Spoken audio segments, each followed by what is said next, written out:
Sebelum memangku jabatan presiden, saya akan melaksanakan kewajiban konstitusional saya. Bayangkan, baru jadi presiden selama 4 hari, mata uang negaramu sudah nggak ada harganya. Inilah pengalaman yang dirasakan B.J. Habibie.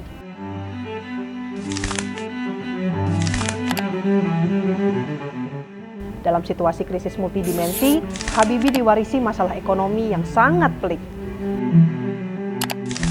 Rupiah yang dulu stabil di kisaran Rp2.400 per dolar AS, babak belur hingga menembus Rp16.800.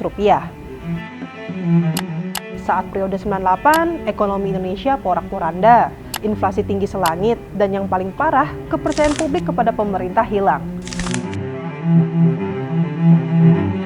Tapi itulah hebatnya, Presiden Habibie. Selain bisa bikin pesawat terbang, dia juga bisa jadi pilot ekonomi.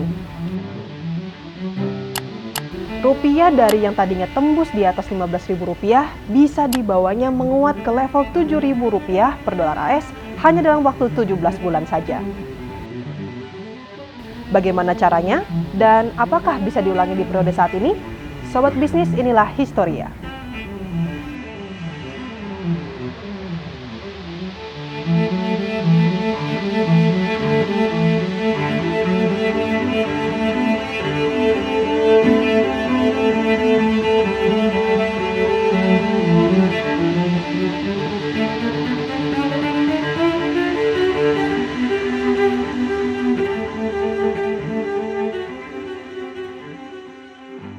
Kisah ini berawal dari Juli 1997, ketika tanda-tanda krisis ekonomi pertama kali muncul.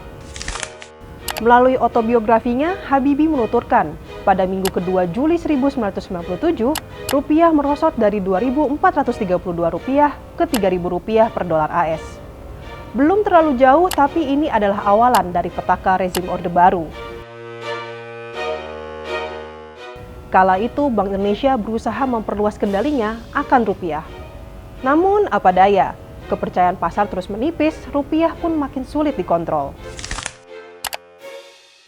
Presiden Soeharto bahkan sempat meminta bantuan IMF pada 8 Oktober 1997, tapi ternyata hal itu tak banyak membantu.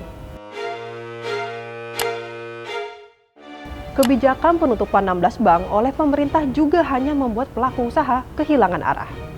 Pada akhirnya rupiah terus melemah, menyentuh Rp9.800 per dolar AS dan Rp11.050 pada akhir Januari 1998. Bagaikan bom waktu, rupiah layaknya 1 menit terakhir di era Orde Baru. Bom itu pun meledak setelah kerusuhan Mei 1998. Soeharto mundur dari jabatannya. Wakilnya, B.J. Habibie dilantik jadi penggantinya pada 21 Mei 1998. Warisan yang diterimanya bukan kemakmuran, tapi malah krisis ekonomi dan krisis kepercayaan.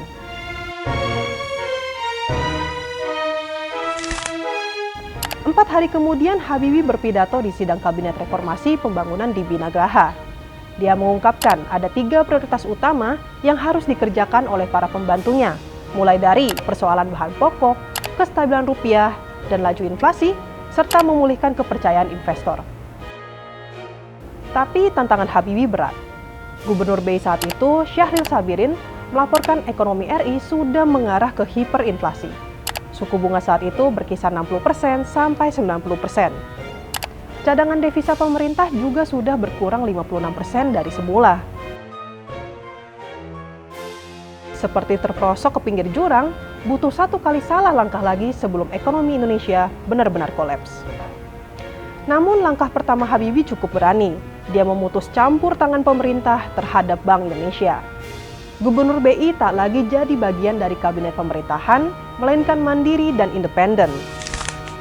Habibie pun melarang Menko Ekuin, Menteri Keuangan, Menteri Perdagangan dan Industri, hingga Ketua Bappenas untuk memengaruhi kebijakan BI. Selain itu, Habibie juga melarang pemerintah untuk meminjam dana dari BI. Jika butuh, pemerintah harus mencari di pasar modal. Independensi BI ini bukan tanpa sebab. Ada 3 hal yang ditargetkan Habibie, diantaranya menstabilkan nilai rupiah, suku bunga single digit, dan inflasi di bawah 10%. Alhasil, rupiah pun mulai berbalik arah. sempat menyentuh level Rp16.800 per dolar AS pada Juni 1998, rupiah perlahan mulai menguat.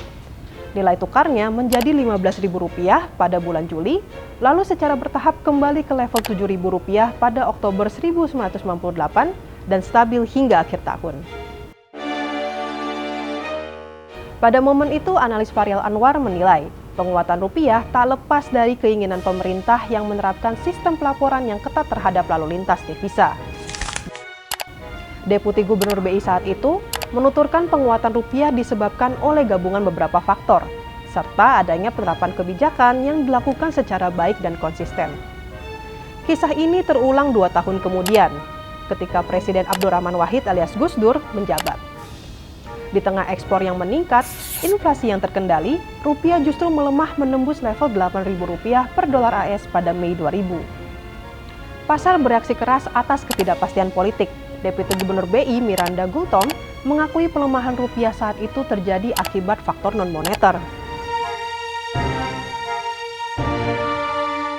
Dua peristiwa itu memberikan pelajaran penting saat ini. Cara menyelamatkan rupiah yang dilakukan Habibie bukan hanya melalui hitung-hitungan matematika atau ekonomi, melainkan soal memulihkan kepercayaan pasar dan juga kepercayaan rakyat.